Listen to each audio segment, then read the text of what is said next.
Op de training van Athlon Ieper. De eerste klasse uit de Westhoek werkte een tactische training af in het vooruitzicht van de openingspartij tegen Brother Gent. Coach Van de Wallen moet net als zijn Wevelgemse collega bouwen aan een nieuwe basisploeg. Maar ook hier ligt de lat behoorlijk hoog. Dit is de bende van Luc Van de Wallen. Het Athlon Ieper aan de vooravond van het nieuwe seizoen. Zijn tweede bij de Belgische basketelite. Vorig jaar verraste Athlon met sterk basketbal en een 9e plaats. Nu verhogen de druk en de ambitie samen met het budget. Maar ik denk dat je dat ook moet hebben. Ik bedoel, als je met sport bezig bent en je bent echt een sportmens, dan moet je ambitieus zijn. En we hebben de ambitie om beter te doen. Ik kan in eerste instantie de persconferentie eerst confirmeren, even goed doen en beter doen. En we gaan voor de linkse helft van de rangschikking, dat zijn 7 plaatsen. Met een beetje geluk ben je dan 6e, met een beetje tegenslag ben je 8e. Maar ik denk dat we ook wel moeten kunnen. En ik denk dat we met durf kunnen stellen dat dit Athlon Ieper in de competitie van vorig jaar die play-off plaats zou halen. Alleen de competitie is dit jaar veel versterkt en iedereen is verbeterd. Ook hier 2 nieuwe Amerikanen, Farrington en Shields. Duitse en Deense gestalten met Maalbeck en Hauge en de Belgische rookie Thibaut Tjonke. Een ploeg met meer gestalten die technisch vaardig is. Athlon heeft zijn bescheidenheid terecht wat afgeworpen. De club bouwt stilaan aan een sterke structuur, maar op het veld moet Van de Wallen opnieuw herbeginnen. Met alle respect voor de jongens die ons verlaten hebben, maar we hebben nu meer talent in de breedte. We hadden vorig jaar een sterke basisvijf, we waren zwak in de bank. Nu kunnen we zelfs niet meer echt van bank spreken. We hebben nu een kern die in alle geledingen verbreed is. Dus we hebben in die zin toch duidelijk meer talent. Voor Ieper begint het seizoen morgenavond tegen Brother Gent. Zo hebben we eindigen in Oost-Vleteren, waar een landbouwer al zijn koeien weer op het droge heeft.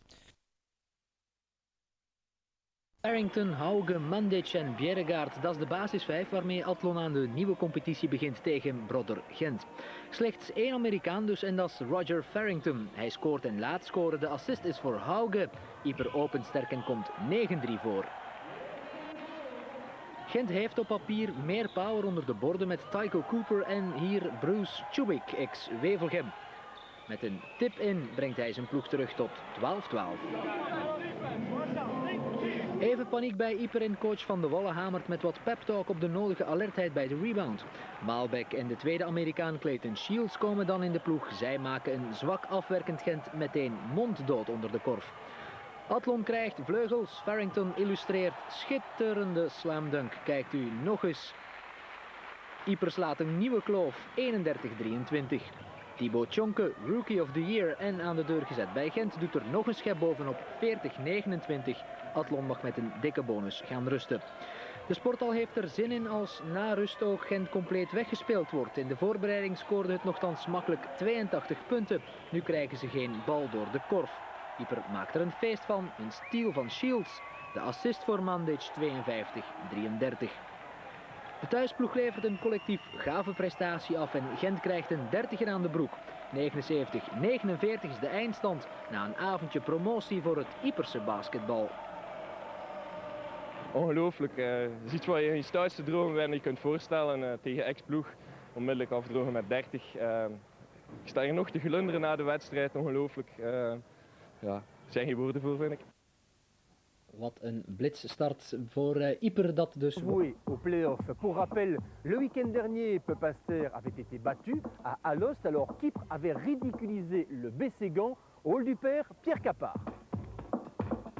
Après le revers concédé à Alost, Peupaster se devait de réagir devant son public pour son premier match à domicile face à Ypres. L'occasion pour Charlie Mandic de retrouver le hall du père. Des retrouvailles moins heureuses que la saison passée pour l'ami Charlie et pour cause, en face l'équipe de Peupaster n'a plus rien en commun avec la formation inconsistante de l'an dernier. Ypres l'apprendra à ses dépens. On a été battu à Alost. Je pense qu'on aurait peut-être pu gagner ce match malgré les chiffres. Et aujourd'hui, une bonne réaction de toute l'équipe, une victoire à domicile. Le public qui a vu 5-6 bonnes minutes par mi-temps où l'équipe a enflammé la salle et je crois que les gens se sont bien amusés. Des supporters comblés, d'emblée Alex Silva donne le ton avant que Pete Sessoms, le nouvel américain, ne mette le feu aux poudres. 5-0 pour Peupaster. Mais à Ypres, Charlie Mandic va se mettre en évidence. Le belgo-croate se rappelle ainsi aux bons souvenirs de ses anciens supporters. Les Pépins vont toutefois prendre leur distance, Chris Aslam dans la raquette, mais également Fader, très habile au-delà des 6,25 m, bien décidé à faire oublier Mandic. La réponse de Charlie ne tarde pas, un beau duel vraiment à distance entre les hommes. Sessoms et ce diable de Silva vont toutefois creuser l'écart, 30-22 pour les Pépins. C'est à cet instant que les hommes de Beverlin vont connaître un passage à vide dont profiteront les Flandriens pour revenir dans le parcours avec notamment les Américains Shields et Farrington. Cela me permettra néanmoins aux Pépins de rejoindre les vestiaires sur ce score de parité 38 partout. La leçon de la première période aura porté ses fruits. Les Pépins redémarrent sur les chapeaux de roue avec un 12-0 bien tassé et cela en 3 minutes. La douche froide pour des Flandriens impressionnés par la valeur de l'opposition. Ils ont tout à fait mérité leur victoire, il n'y a rien à dire là-dessus. Mais je suis vraiment déçu parce que nous on a montré un tout autre visage. C'est toute la semaine que j'ai fait presque la guerre contre l'euphorie. Et aujourd'hui on a perdu le match en 2 fois 3 minutes. Et oui, Aslam a montré la voie, suivi par Feider, mais la vedette de la soirée, c'est sans conteste Alex Silva, le nouveau meneur français de Pepinster, omniprésent samedi soir. Pour moi, le plus important, c'est la victoire, que l'équipe gagne surtout, c'est ça qui me fait plaisir. Si je suis l'homme du match, tant mieux, mais la victoire est beaucoup plus importante que l'individualité, quoi. Ypres fera pourtant illusion en revenant à 6 points à 5 minutes de la fin grâce à une domination au rebond offensif, mais Feider tuera tout suspense en plantant de nouveau 3 points. La précision de l'international luxembourgeois, une des clés du succès Pépin. J'ai un rôle plutôt très difficile, je reçois quelques shots par match, je dois les marquer, j'ai pas 10 ou 15 shots par match et je dois shooter un bon pourcentage. Aujourd'hui j'avais la réussite, mais il y aura peut-être aussi des jours où ça ne sera pas aussi bien.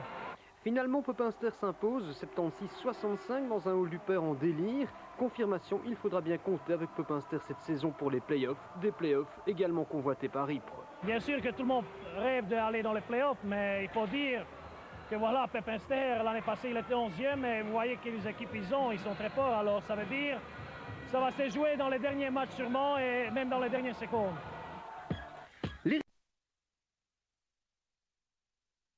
Et il y a quelques surprises.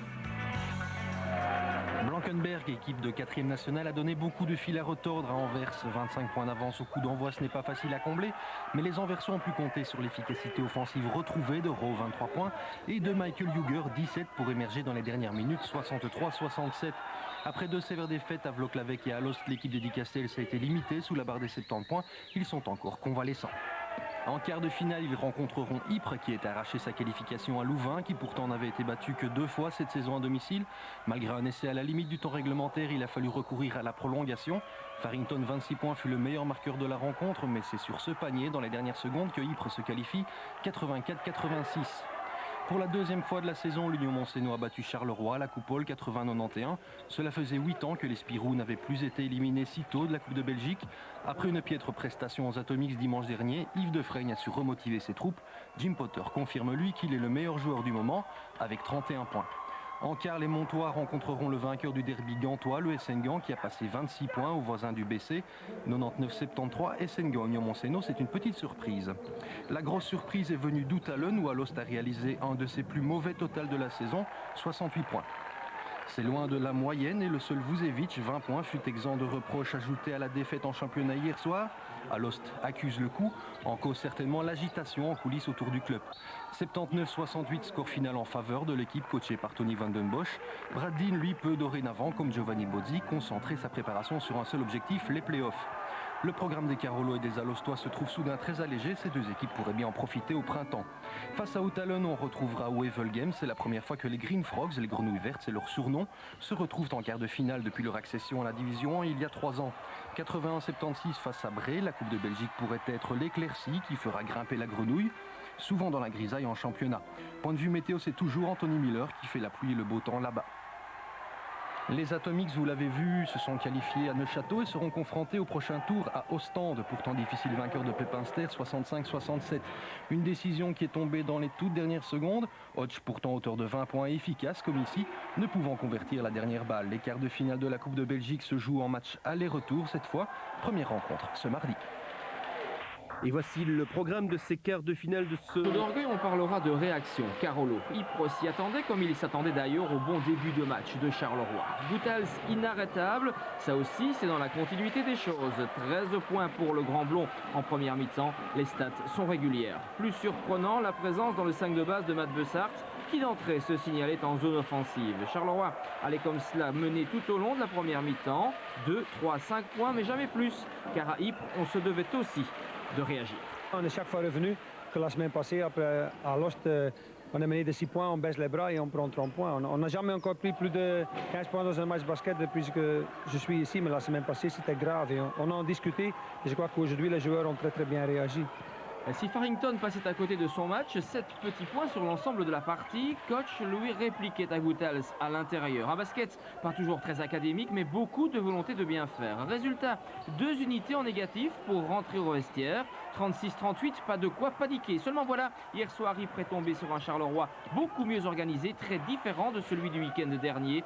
Vu du banc, c'était assez évident. On était plus en jambes que la semaine dernière, on était beaucoup plus agressif quand même en défense.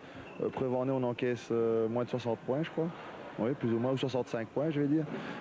Donc c'est positif. La semaine dernière, on était un petit peu laxiste en défense et forcément, on a encaissé beaucoup de paniers qu'on n'aurait pas dû encaisser. Donc je pense qu'il y avait une grosse différence au niveau agressivité aujourd'hui et c'est de bon augure pour la suite du championnat. Ceci dit, Elisma était toujours aussi transparent et Warner beaucoup moins fringant. Alors c'est Mats Beussart qui retrouvait ses jambes de 20 ans. Début de deuxième mi-temps, Beussart et encore Beussart, 2x2 et 3x3, de quoi permettre à Charleroi de creuser un écart de plus de 10 points. Entre-temps, Clemens s'était également inspiré au-delà des 6,25 m à Ypres envoler les illusions de la première mi-temps. Eric a mis 3 shots avec le défenseur, la main dans le visage et tu ne peux pas coller plus près sinon tu fais une faute. Et il le met quand même, hein, dans 2 secondes avant la fin des 30 secondes. Je crois là, ce sont les 2 gars qui ont vraiment forcé le match pour Charleroi. C'est le genre de joueur qui sent un peu le parfum des playoffs qui s'approche doucement? Ah, tout à fait, je crois que Matt, pour ça, bon, comme je le dis, et depuis qu'il joue en Belgique, il a été champion chaque année. Donc je crois qu'il voudra terminer sur une note positive en tout cas et il va aller chercher le titre avec nous. Et Charleroi qui trouve la solution avec ses ailiers, tiens, il y a comme un petit air de déjà-vu. En tout cas, Ypres cette fois n'est plus jamais revenu. Le Spirou s'impose 67-79, il fait aussi un grand pas vers les playoffs. Prochain examen, Bray à la Coupole, avec sans doute le retour de Stas pour quelques minutes. Giovanni Bozzi a certes encore beaucoup de travail, mais Charleroi est toujours là. À Ypres, on a pu le constater hier soir. La dernière